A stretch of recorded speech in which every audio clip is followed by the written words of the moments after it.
사랑교회 차량기사는 학습원의 아이들을 실어 나르느라 아침나절부터 힘을 뺐다.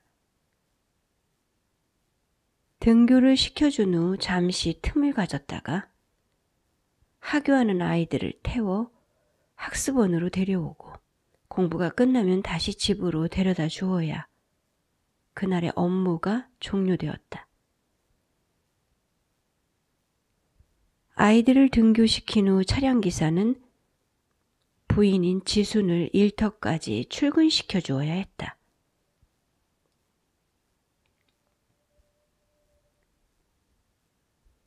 지순을 데려다 주고 난 후에라야 약간의 여유를 가질 수 있었다. 그날도 남편의 차를 타고 일터에 도착한 지순은 점심때가 되자 조립식 건물의 2층으로 올라갔다. 지수는 휴게실에서 도시락을 먹었다. 휴식 시간이 오면 직원들은 순번대로 휴게실에 가서 정해진 시간만큼 쉬었다. 점심은 50분씩 쉬기로 되어 있었으므로 후다닥 점심을 먹은 지수는 휴게실 바닥에 깔려있는 패널 위에 들어 누웠다.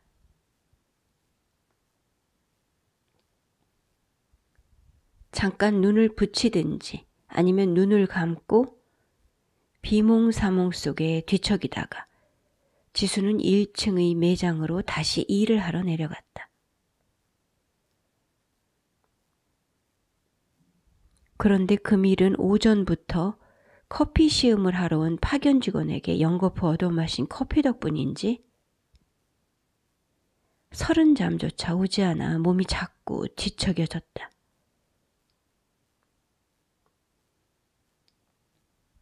천장을 바라보고 누웠던 지순이 몸을 돌려 바닥 쪽에 얼굴을 대었다. 바닥에 패널 사이에 틈이 있었다. 틈으로 얇은 빛이 올라왔다. 틈에 눈을 꽂아 넣은 지순이 아래층의 움직임을 살폈다. 매장 안을 지나다니는 사람들이 얼핏 보였다. 실구멍으로 보이는 곳은 선어와 정유 코너였다. 선어의 박주임이 마이크를 들고 타임 세일을 시작했다. 점심때라서 그런 것인지 마이크를 타고 세일 안내가 흘러나가도 선어 코너로 다가오는 사람은 없었다.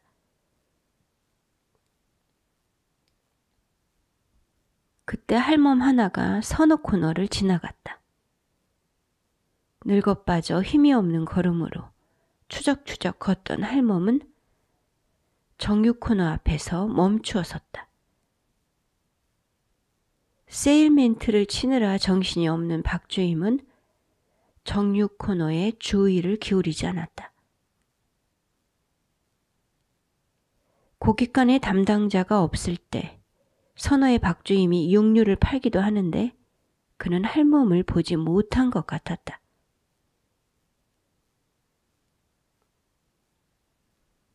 할멈이 일회용 용기에 쌓인 검붉은 한우를 집어들었다. 한우는 값이 치솟아 말 그대로 금값이었다. 할멈이 용기에서 랩을 벗겨냈다. 벗겨낸 랩으로 잽싸게 고기를 뭉친 후 작은 손가방 안에 얼른 집어넣었다.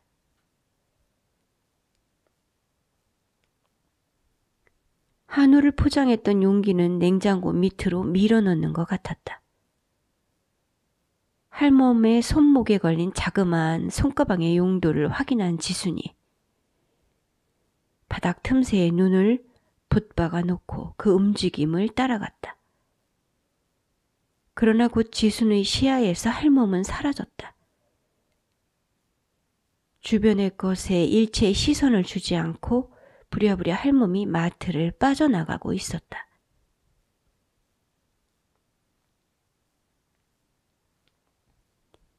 집으로 돌아온 할멈은 숨겨가지고 온 고기 한 옹큼을 꺼내어 미역국을 끓였다.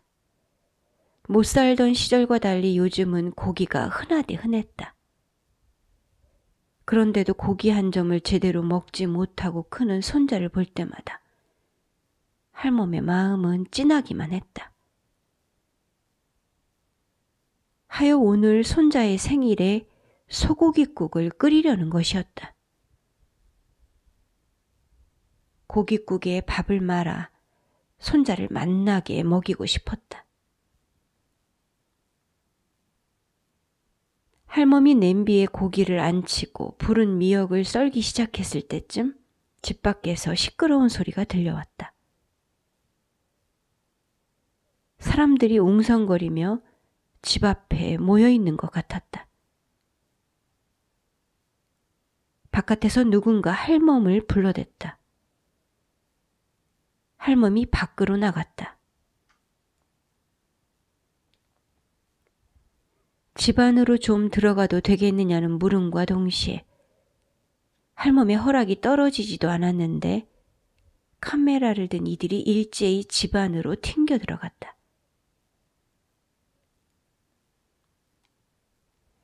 후다닥 뛰어들어간 취재진들이 문고리에 메어놓은 할멈의 손자를 향해 카메라를 들이대었다.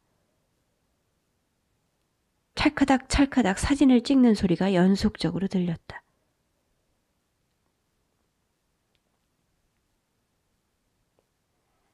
할머니, 아이를 이렇게 문에다 잡아매 놓으시면 어떡해요?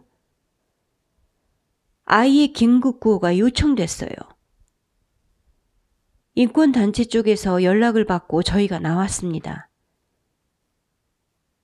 사진 좀 찍어도 되죠?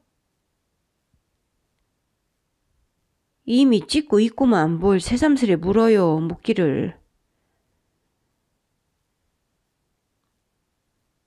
허리에 노끈이 달린 손자는 어깃뚱 문 주변을 돌아다니다가 방바닥에 앉았다. 줄이 길어서 아이의 활동 반경이 제법 넓었다. 손이 자유로운 아이는 주변에 흩어져 있던 물건을 만지작거리다가 입으로 가져갔다.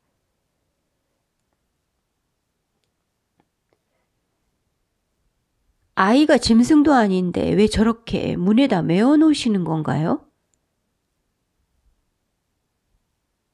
왜 매놓겠수? 애를 볼 사람이 없으니까 그러겠지. 아들이 집을 나가면서 던져놓은 핏덩이를 할멈이 맡아 키웠다. 간신히 장가를 들었던 아들은 마누라와 헤어진 뒤 제 새끼를 부려놓고 나가서는 소식이 없었다.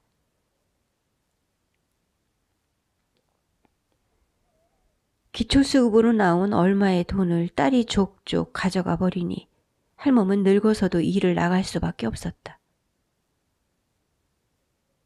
거지로부터 발사계를 벗겨가듯 돈을 가져가는 딸을 할멈은 원망하지 않았다. 혼자 된 딸은 단칸방에서 병든 자식을 데리고 죽지 못해 목숨을 이어갔다. 아들이 자식을 떼어놓고 가버린 것처럼 딸이 아픈 자식을 할멈에게 떠밀어 놓지 않는 것만도 고마운 일이었다. 그런 딸에게 더 보태주지 못하는 처지가 한탄스러웠다.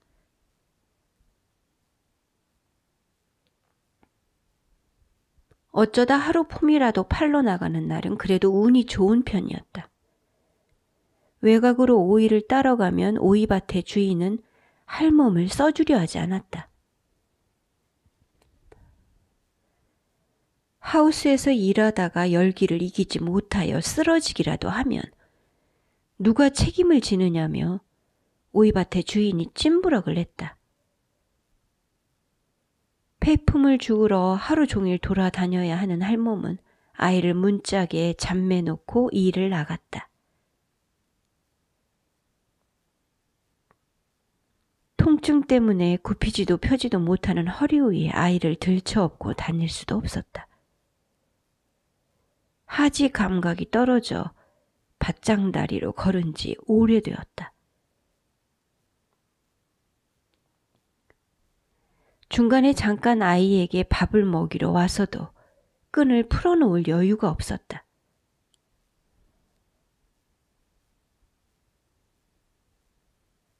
어린아이를 봐줄 사람이 없으니 안전을 위해서 고안해낸 것이 방문가에 비끌어매고 일을 나가는 것이었다. 염소 새끼를 메어놓듯 문짝에 붙들어 놓지 않으면 어리대고 돌아다니는 유아를 난 모르는 사람이 주워갈까봐 할멈은 불안했다. 세상이 하도 흉흉하니 아이를 잃어버릴까봐 두렵기만 했다. 그렇게라도 집안에 놓고 나왔으니 아이를 잃어버릴 걱정은 하지 않아도 되었다. 그렇게라도 했기에 아이에 대한 불안감을 누르고 일을 나가서 빌어먹고 살 수 있는 것이었다. 할멈은 취재를 온 사람들에게 슬그머니 부하가 돋았다.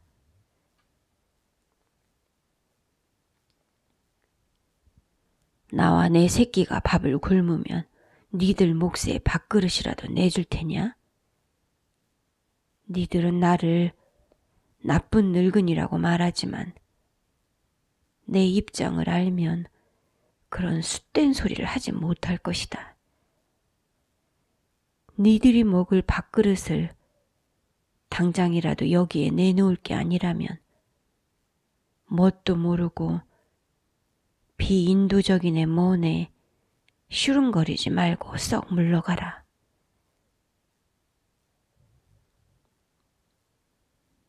전에 할멈은 오일장에서도 작금과 비슷한 경험을 한 적이 있었다. 그때는 동물연대인지 동물보호소인지 알 수 없는 곳에서 사람들이 나와서 망태에 들어있던 할멈의 강아지들을 찍어갔다.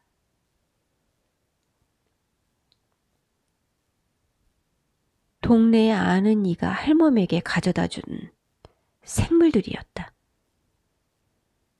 시장에 내다 팔아 푼돈이라도 만들어 쓰라고 동네 사람은 젖을 땐 새끼들을 모조리 할멈에게 내주었다. 지역에 장이 서는 날 할멈은 그것들을 양파망에 넣어 대야에 이고 나갔다. 전문 장사꾼처럼 철장을 가지고 있지 않으니 양파망에 넣어 가지고 갈 수밖에 없었다. 자꾸만 대야 바깥으로 꼬물거리며 나가려는 강아지들을 막으려면 양파망이 적합했다. 사람들은 그런 할멈에게 카메라를 들이대며 개를 대하는 태도가 비인도적이라고 했다. 비인도적인 것으로 따지면 망사 속에 담아 유통시키는 수십 마리의 뱀이든 앞발 뒷발을 틀어묶은 돼지든 모두 마찬가지였다. 뱀을 망에 짓눌러 놓은 것에 대해서는 별 험구가 없는 사람들이 망 안에 있는 개는 문제를 삼았다. 생물이면 다 같은 것이지 개는 양파망 안에 눌려 있으면 안 되는 이유라도 있다는 말인가? 그토록 개나 고양이를 생각해주는 마음이 있다면 이 늙은이의 처지부터 가련히 보아줘 봐라. 망 안의 개 고양이만도 못한 내 팔자니라. 하는 설움으로 할멈은 코끝이 아렸다. 개가 누려야 할 고난까지 생각하며 살 겨를이 없었다. 기본적인 생활조차 하기 어려워 목숨만 겨우 유지할 뿐인 자신의 삶에 다른 것에 대한 배려를 끼워 넣을 여력이 없었다. 새끼 강아지들을 팔던 날 저녁에 그것들을 내주었던 동네 사람을 따라 할멈은 교회당에 나갔다. 강아지 주인의 전도에 힘입어 교회에 간 할멈이 손자와 함께 앉아 있었다. 아픈 자식을 거두느라 제 몸 추스를 여유도 없이 하루하루 이어가고 있을 딸에게 강아지 파른 돈을 주고 싶다는 생각이 할멈의 머릿속을 맴돌고 있었다. 봉헌 시간이 오자 옆에 앉아있던 강아지 주인의 기색을 살피며 할멈이 동전 몇 개를 헌금 바구니에 집어넣었다. 그것은 폐지를 팔아서 받은 돈으로 아껴둔 것이었다.